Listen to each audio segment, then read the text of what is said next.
ભારત માતા કી માં અંબાના ચરણોમાં આવીને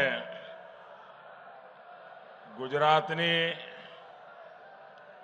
આ પહેલી ચૂંટણી સભા સંબોધન કરવાનો મને સૌભાગ્ય મળ્યું છે. હવે મૂકો ભાઈ, બહુ થઈ ગયું.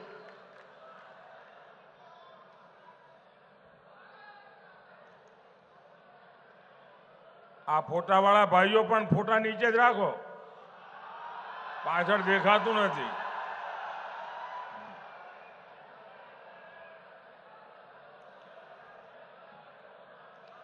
દીકરીને કહો ભાઈ ફોટો નીચે લઈને બેસે શાંતિથી.